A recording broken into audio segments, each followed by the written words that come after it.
Welcome back to Mythos Amit Raj. I'm your host Amit, and this is episode 9 of our journey through ancient Philippines.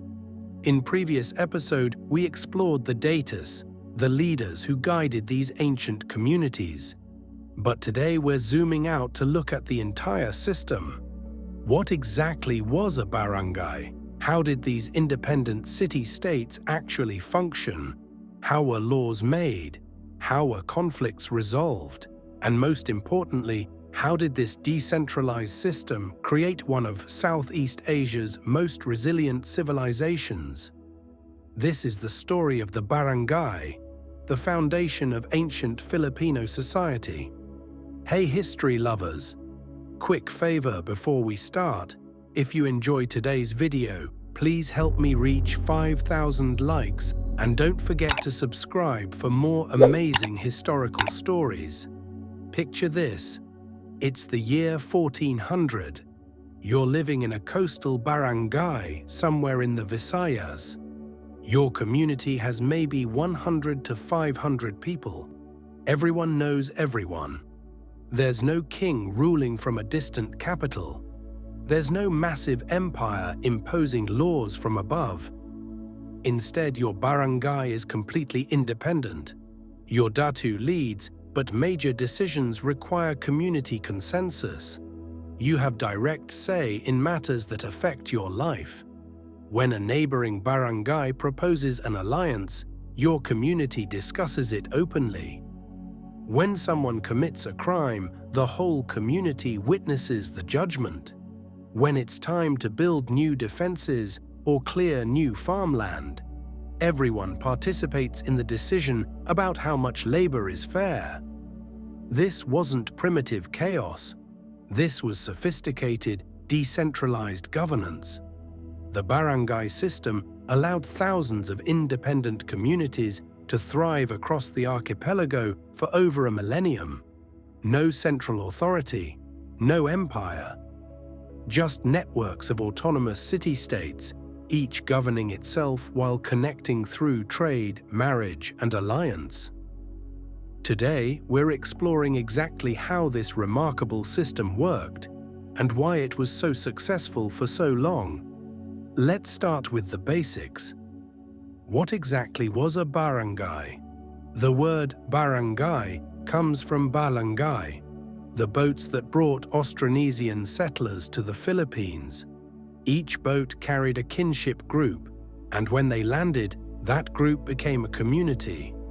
The boat became the word for the community itself. That's the origin story, at least. By the pre-colonial period, a barangay was essentially an independent city-state. It was the basic political unit of Filipino society. Think of it like an ancient Greek polis, a self-governing community with its own territory, its own leadership, and its own identity. Size varied enormously. A small barangay might have just 30 to 50 families, maybe 100 to 200 people total. A large, powerful barangay could have 100 families or more, potentially 500 to 2,000 people. The biggest barangays, like those in Tondo or Cebu, might have had even more, functioning almost like small kingdoms.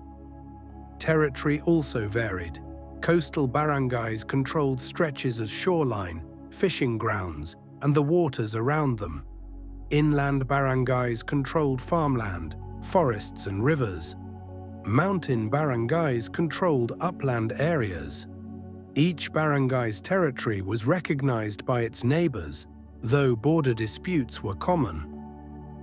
The key feature, and I can't stress this enough, was independence.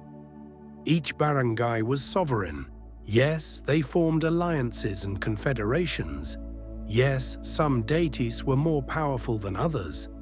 But fundamentally, each barangay governed itself. There was no national government, no central authority imposing uniform laws across the archipelago. This created incredible diversity.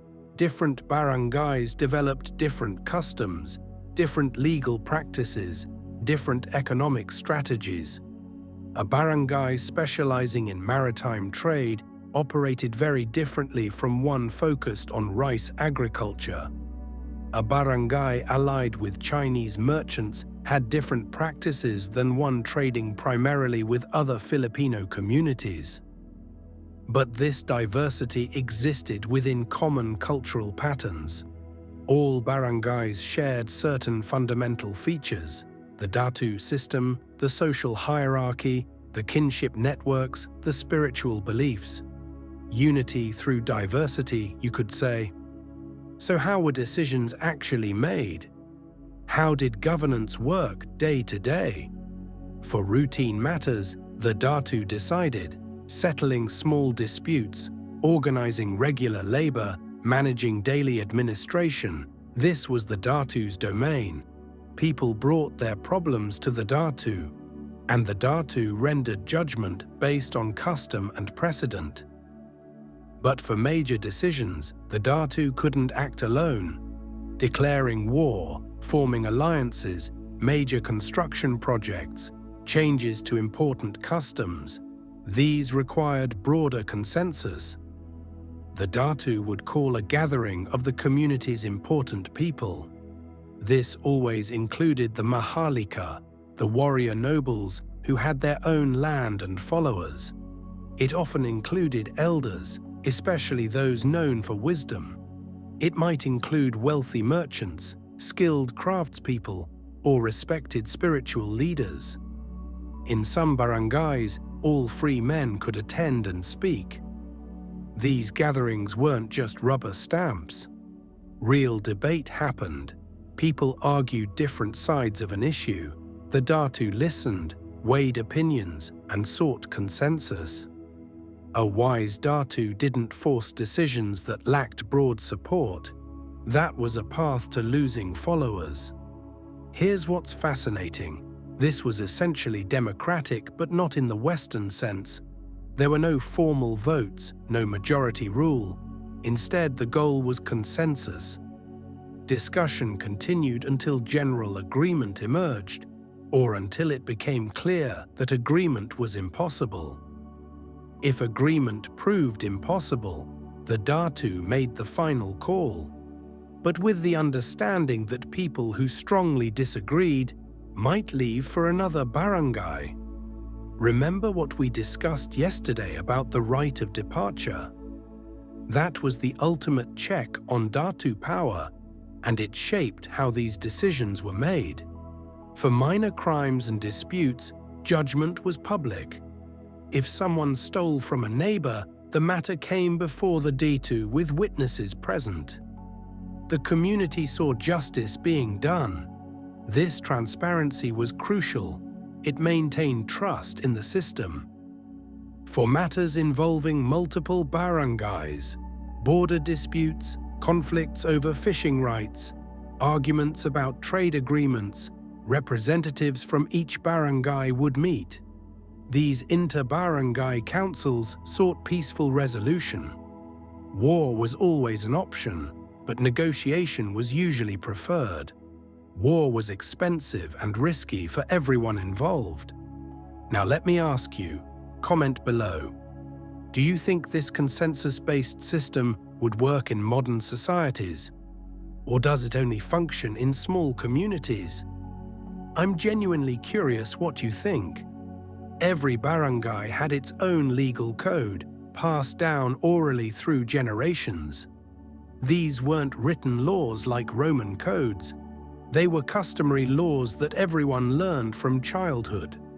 The fundamental principle was reciprocity and restitution. If you harmed someone, you owed them compensation. The severity of compensation depended on the severity of harm and the social status of those involved.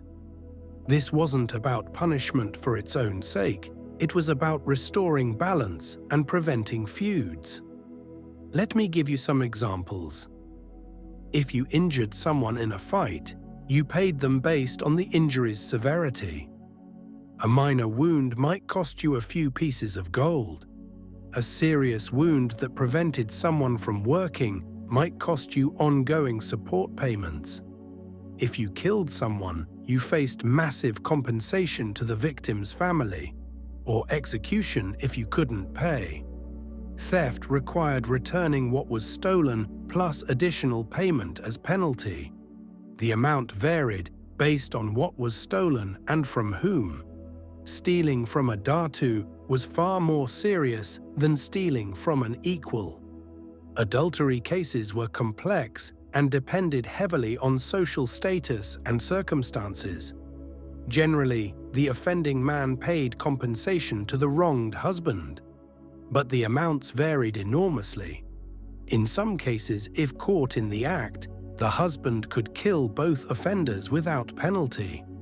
In others, negotiated settlements prevented violence. Debt was taken very seriously.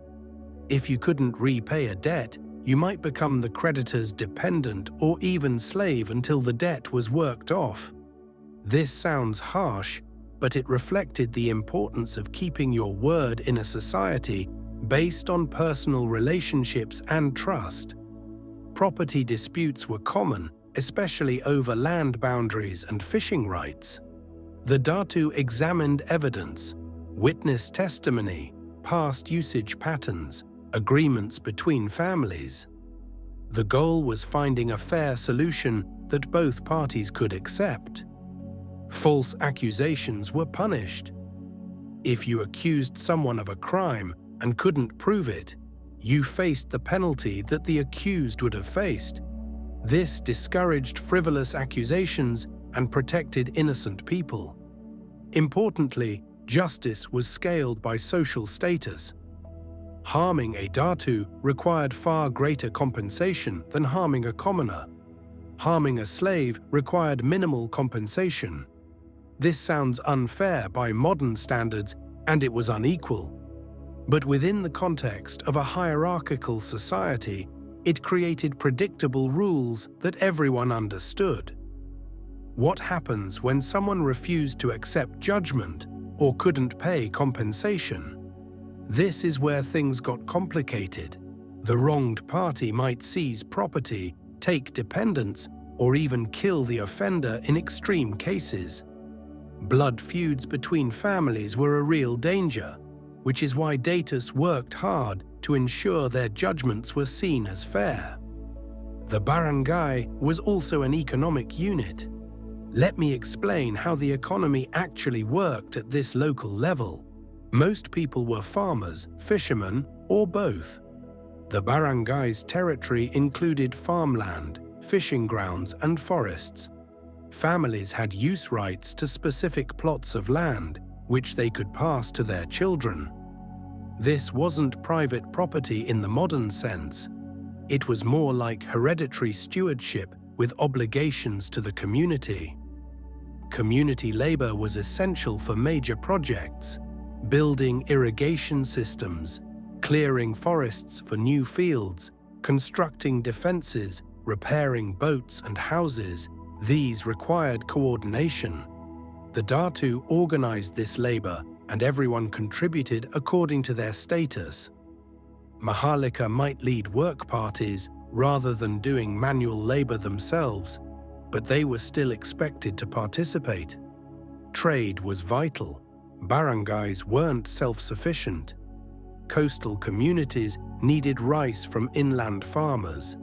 Inland communities needed fish and salt from the coast.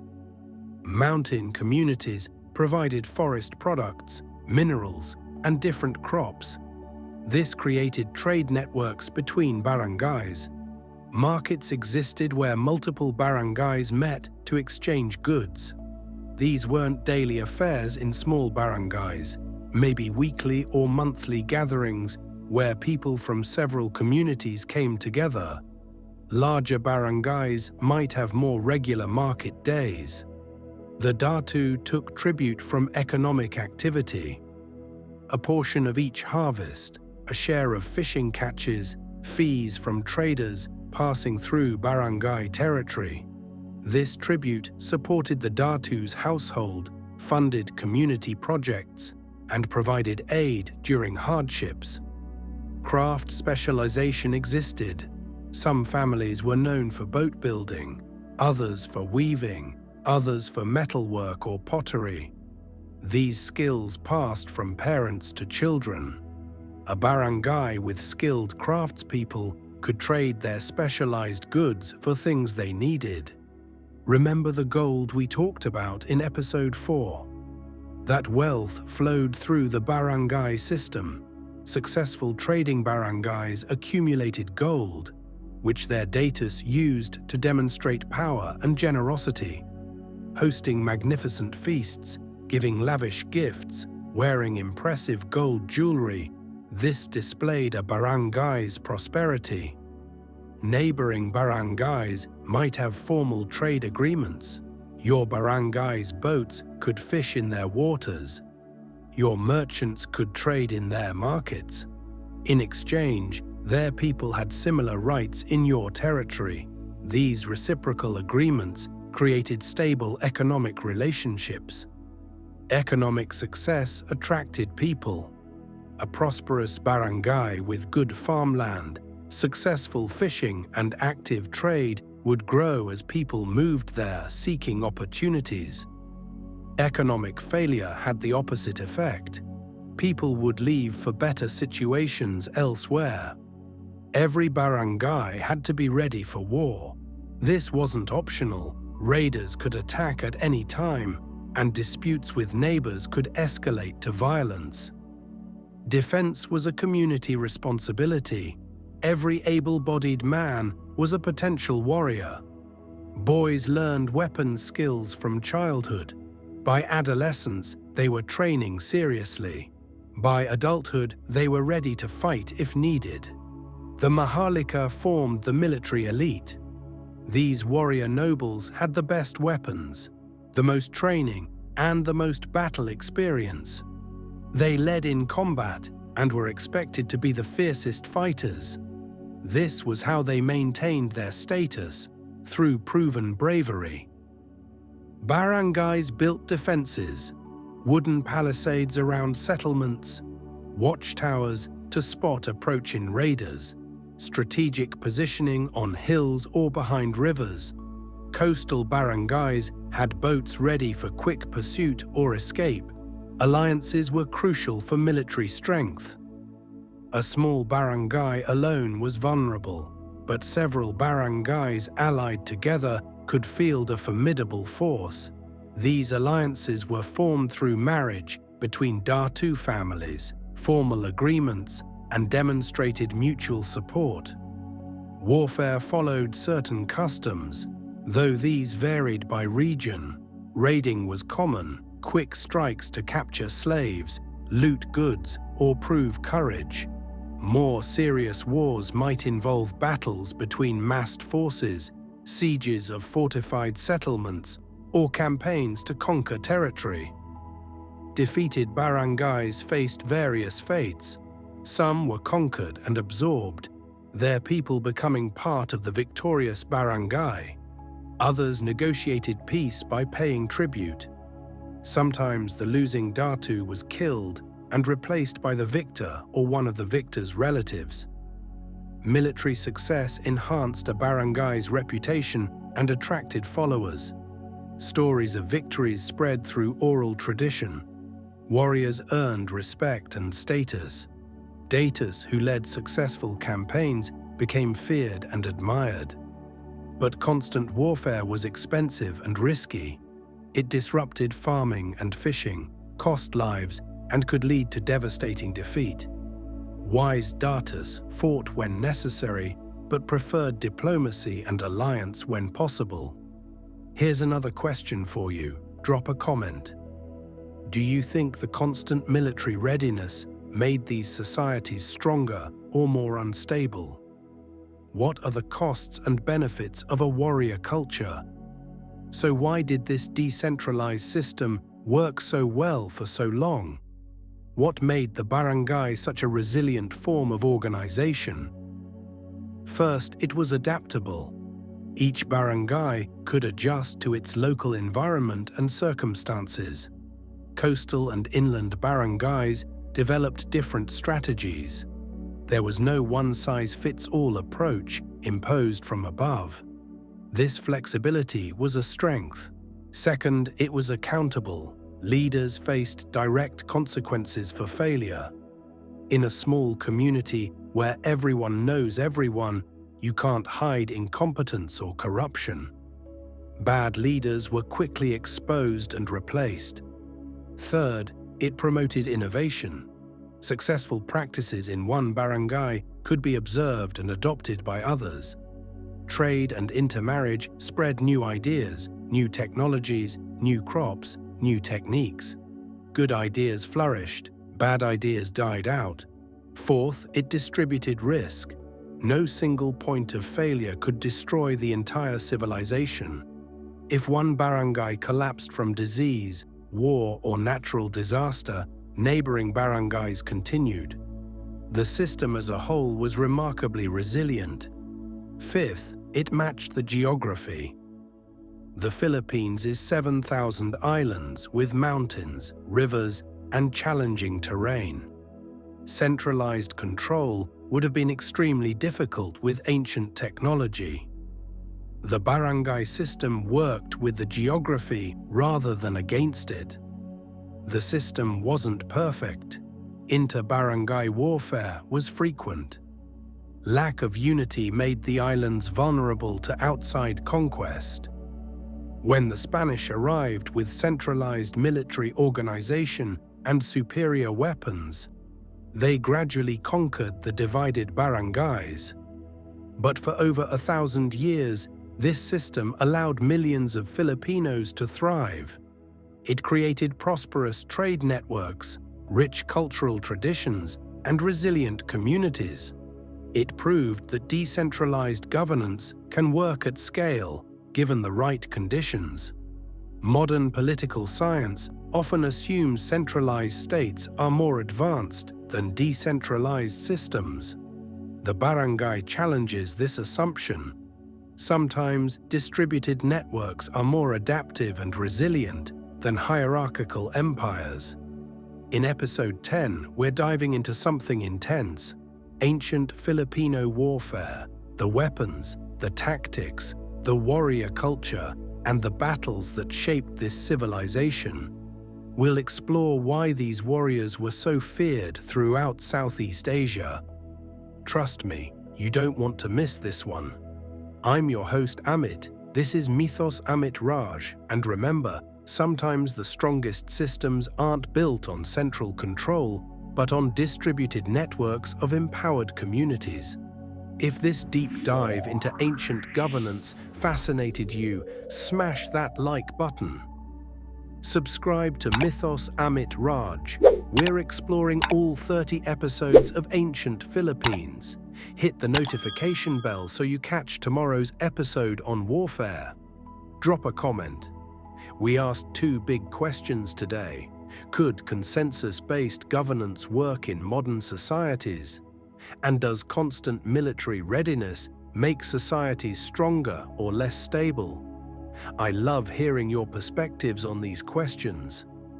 Share this with anyone interested in political systems, decentralized governance, or alternative ways of organizing societies. This isn't just ancient history. It's relevant to how we think about community, power, and decision-making today. See you for episode 10, Ancient Filipino Warfare. Keep exploring, keep learning, and never stop questioning how societies organize themselves.